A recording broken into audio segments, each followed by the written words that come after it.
교과서에 충실한 교과토의 여디디아의 교충교토 시간입니다.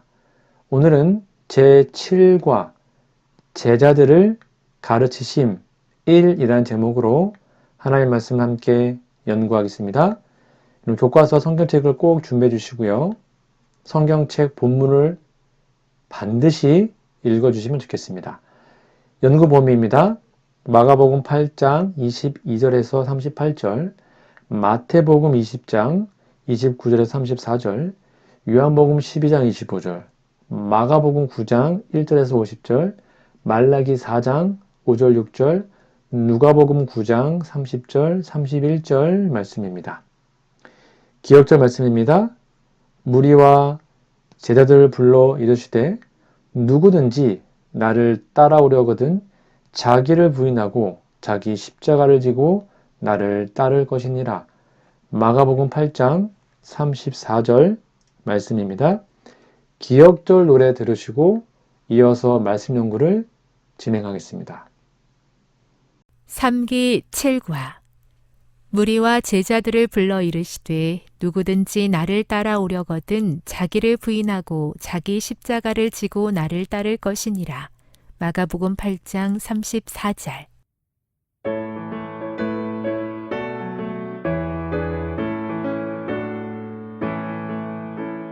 무리와 제자들을 불러 이르시되 누구든지 나를 따라오려거든 자기를 부인하고 자기 십자가를 지고 나를 따를 것이니라. 자기를 부인하고 자기 십자가를 지고 나를 따를 것이니라. 마가복음 8장 34절.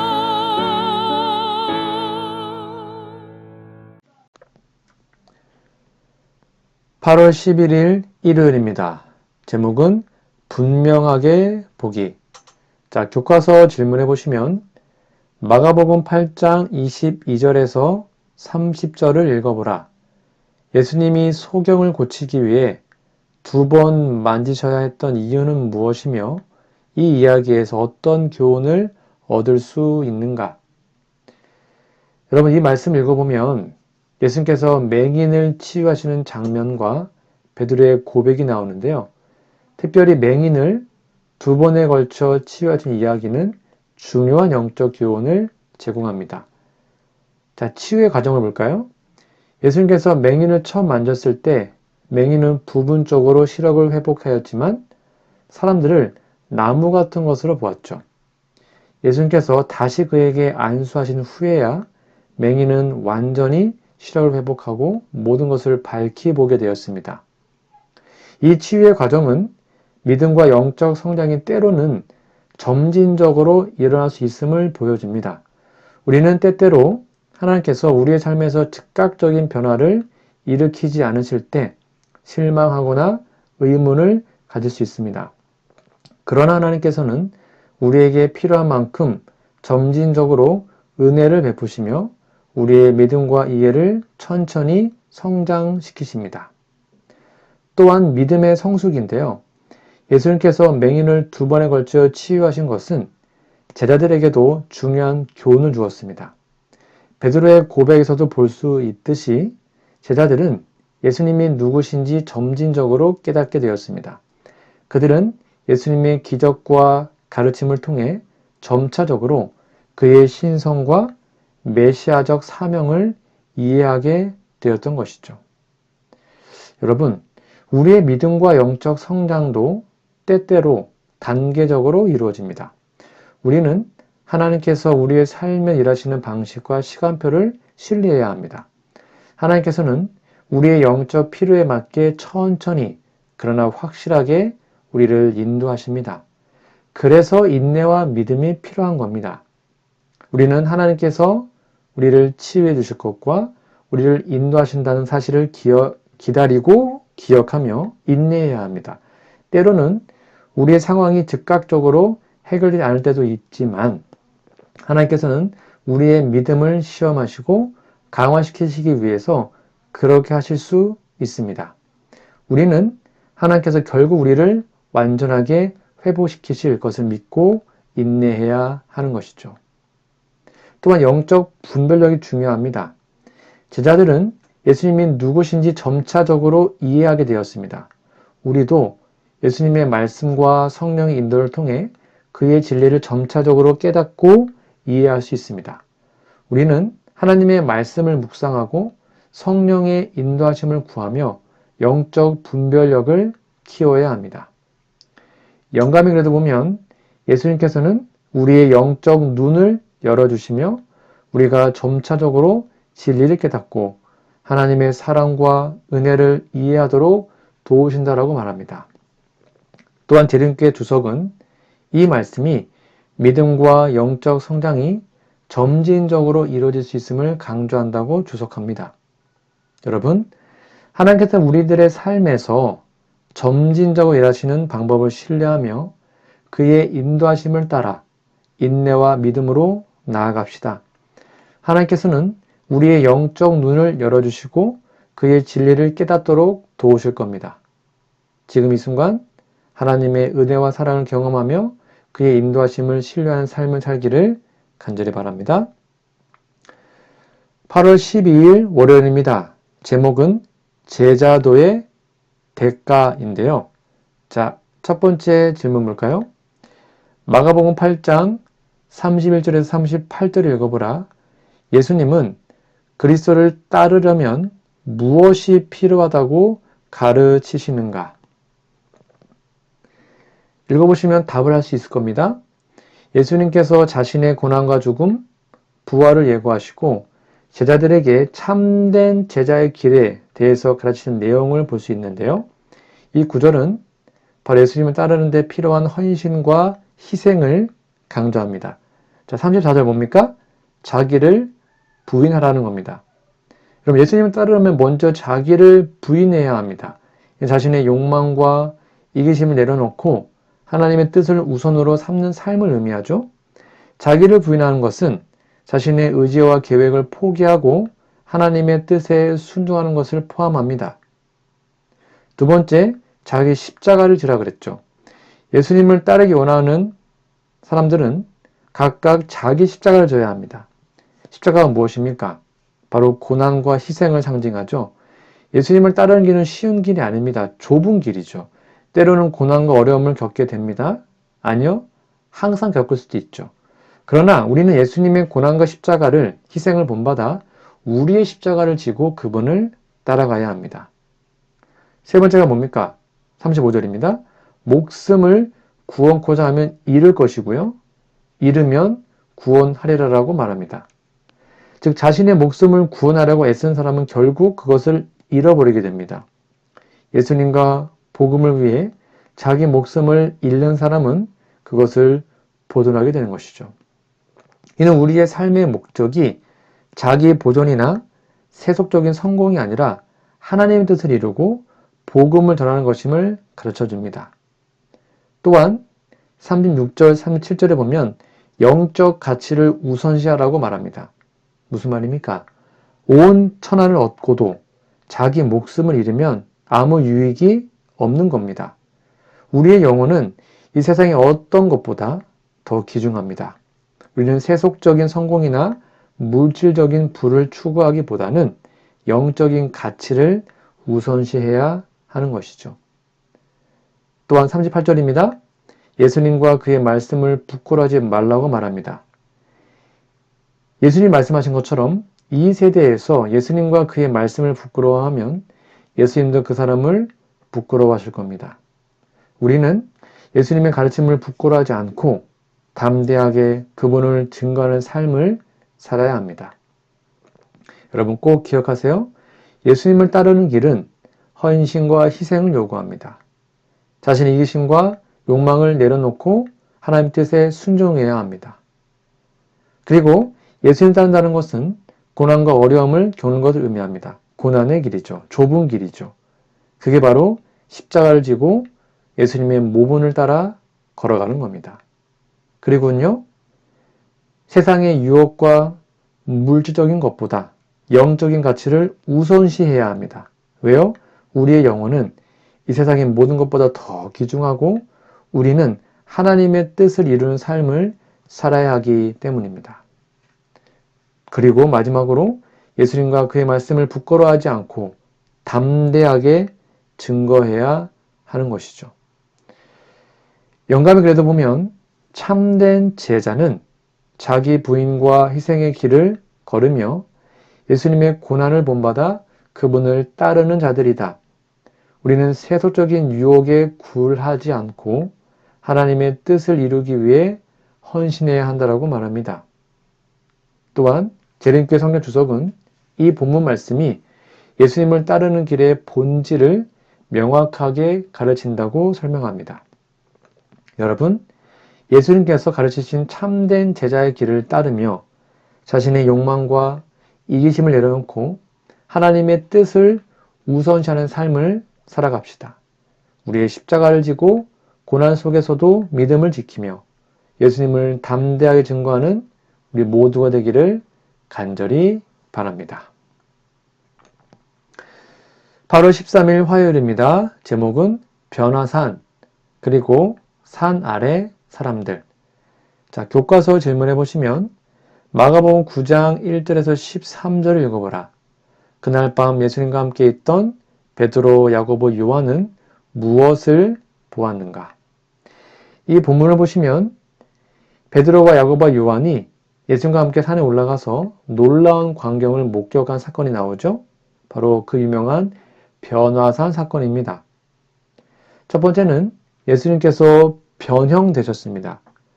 예수님은 그들 앞에서 변형되셨는데 그의 옷은 매우 휘어지고 광채가 나며 세상에서 빨래하는 자가 그렇게 희게 하셨을 만큼 매우 희게 변하였습니다. 이는 예수님의 신성한 영광이 나타난 순간을 보여줍니다.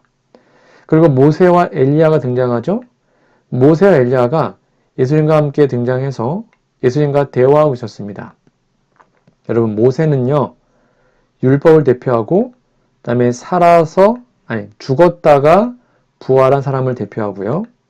엘리야는 선지자를 대표하는 인물로서 특별히 살아서 구원받는 사람들을 대표하는 겁니다. 그러니까 이 모세와 엘리야의 등장은 예수님이 율법과 선지자의 성취자이심을 상징하고 있고 그 다음에 재림의 모형이었습니다. 재림 때 죽었다가 살아난 사람은 모세, 살아서 구원받은 사람은 엘리야. 작은 재림을 보여주고 있죠. 또한 하나님의 음성이 들렸죠. 구름이 그들을 덮었고 구름 속에서 이는 내 사랑하는 아들이니 너희는 그의 말을 들으라라고 말씀하셨습니다. 예수님이 하나님의 아들이며 그의 권위를 인정하고 그의 말씀에 순종해야 함을 나타내고 있습니다. 이때 제자들은 어떻게 반응했습니까? 베드로는 무서워서 예수님께 초막 셋을 짓겠다고 말했지만 이는 그가 무슨 말을 해야 할지 몰라서 한 말입니다. 즉 놀라운 광경에 두려움을 느꼈던 겁니다. 여러분, 예수님의 변화산 사건은 그의 신성과 인성을, 특별히 영광을 드러내며 그가 단순한 인간이 아니라 하나님의 아들이심을 보여준 것입니다. 그래서 우리는 예수님의 신성을 믿고 그분을 경배해야 합니다. 또한 하나님께서 예수님을 그의 사랑하는 아들이라고 선언하시며 그의 말을 들으라고 명령하셨죠? 이는 우리가 하나님의 말씀을 듣고 순종하며 그의 가르침을 정말로 열심히 따라야 함을 말해주고 있습니다. 이 영감의 글에도 보면 변화산 사건은 예수님의 신성과 그의 메시아적 사명을 제자들에게 확증해주는 중요한 순간이었다.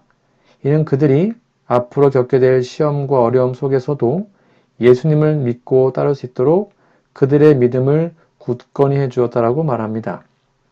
또한 재림교회 성경 주석은 이 구절이 예수님의 신성과 그의 메시아적 사명을 강조한다고 설명합니다. 여러분, 예수님의 변형 사건을 통해 그의 신성과 영광을 깨닫고 그분의 말씀에 순종하며 살아갑시다. 우리의 삶 속에서도 예수님의 신성을 믿고 따르며 하나님의 계획을 이룬 삶을 살아가기를 간절히 바랍니다.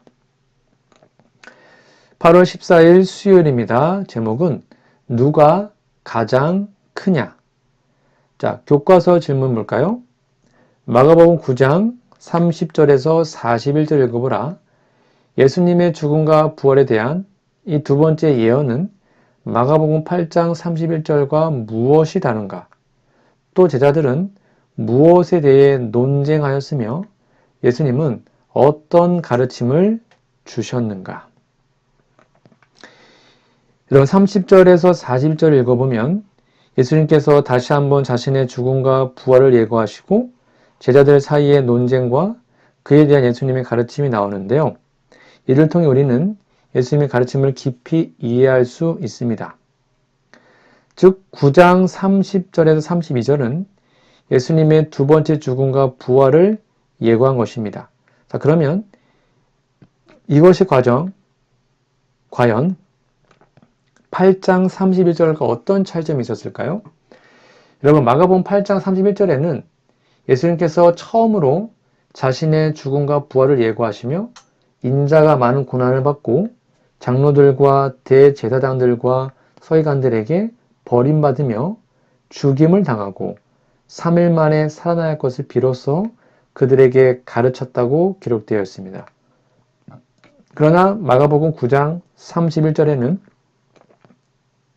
예수님께서 사람들의 손에 넘겨져 죽임을 당하고 3일 만에 살아나리라고 좀 더 간결하게 말씀하십니다.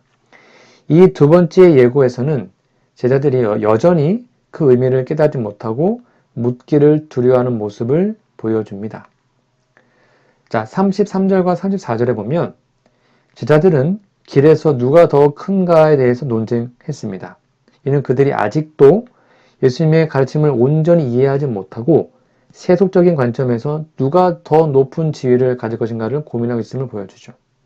그렇다면 이러한 예수님의 가르침의 요점은 무엇입니까?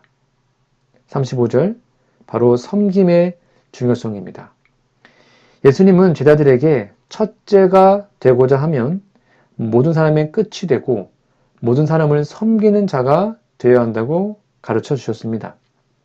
이는 세속적인 권력과 지위가 아니라 겸손과 섬김이 중요함을 강조하는 말씀입니다. 그리고 36절, 37절은 어린아이와 같이 되라고 말합니다. 예수님께서는요, 어린아이 하나를 데려다가 그들 가운데 세우시고 누구든지 이런 어린아이 하나를 영접하면 곧 예수님을 영접하는 것이라고 말씀하셨습니다. 이는 순수하고 겸손한 마음으로 하나님을 섬기라는 가르침입니다. 그리고 38절에서 41절은 포용과 협력입니다. 요한이 예수께 어떤 자가 주의 이름으로 귀신을 내쫓는 것을 보고 금하였다고 말했을 때 예수님께서는 금하지 말라고 했죠. 왜요? 우리를 반대하지 않는 자는 우리를 위하는 자라고 말씀하셨습니다. 이는 하나님의 나라를 위한 일에 있어서 포용과 협력의 중요성을 가르치신 겁니다. 자, 그렇다면 이제 우리는 어떻게 살아야 할까요? 네, 당연히 예수님을 따르는 삶, 겸손과 섬김의 삶을 살아야 합니다.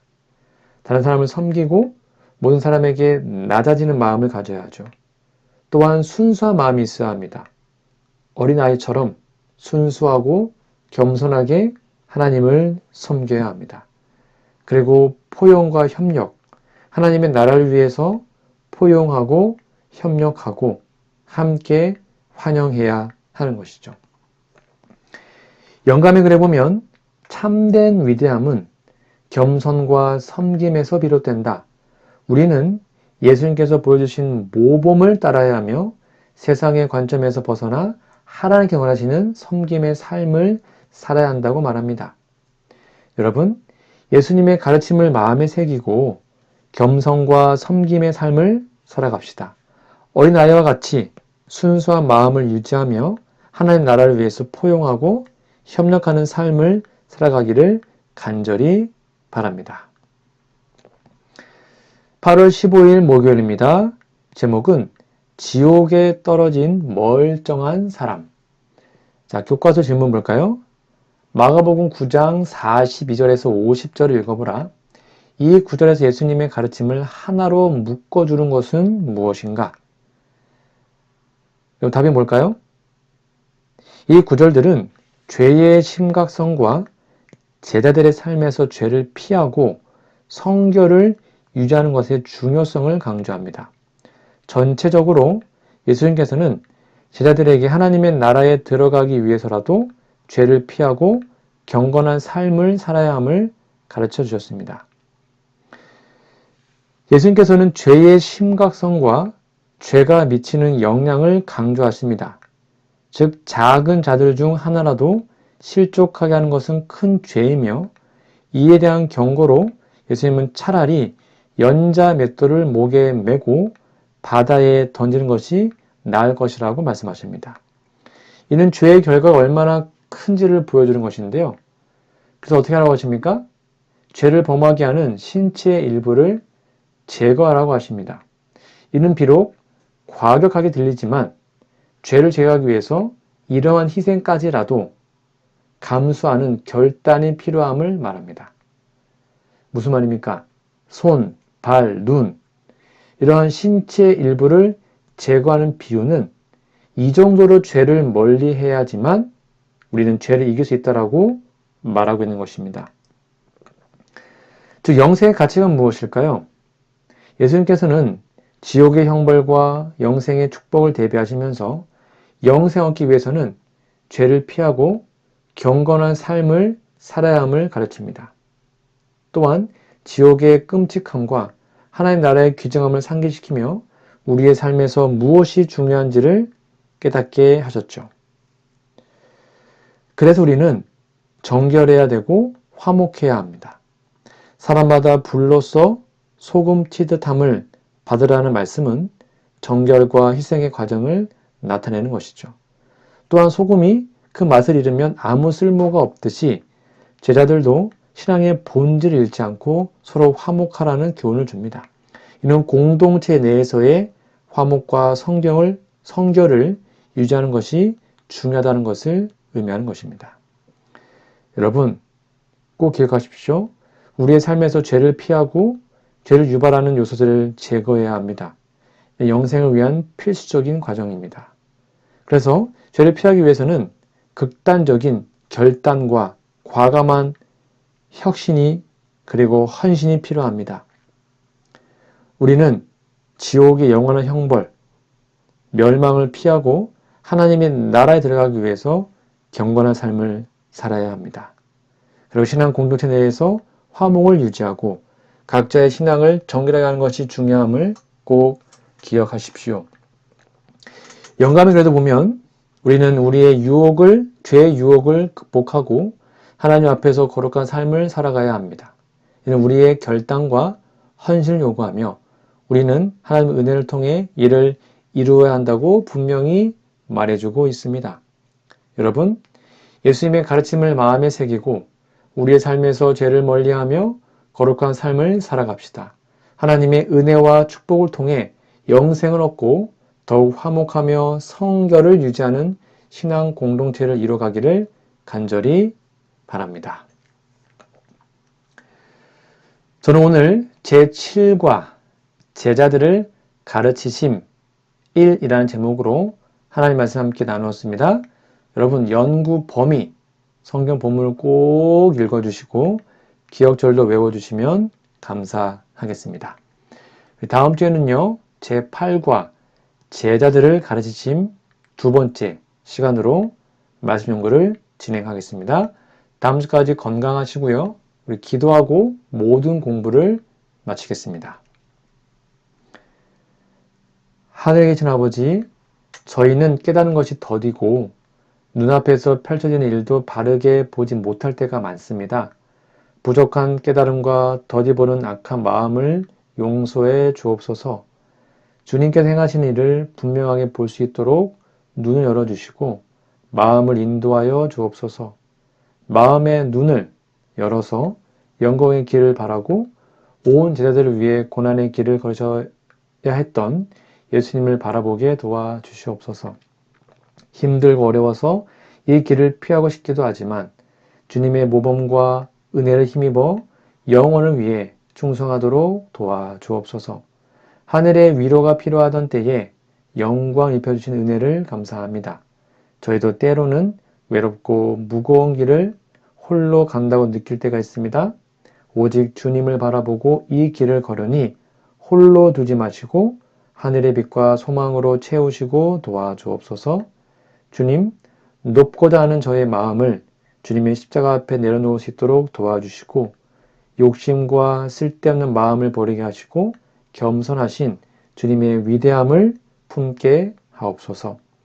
어린아이처럼 단순하게 하나님 나라에 영접하도록 도와주시옵소서. 두렵고 떨리는 마음으로 주님의 강력한 말씀을 마음에 새기기를 원합니다. 혹시 누군가를 실족하게 하거나 죄에 기울어졌던 지난 잘못이 있다면 겸손하게 회개하오니 우리의 마음을 받아주시고 하늘에 합당한 모습으로 변하도록 인도해 주시옵기를 예수님의 이름으로 기도합니다. 아멘.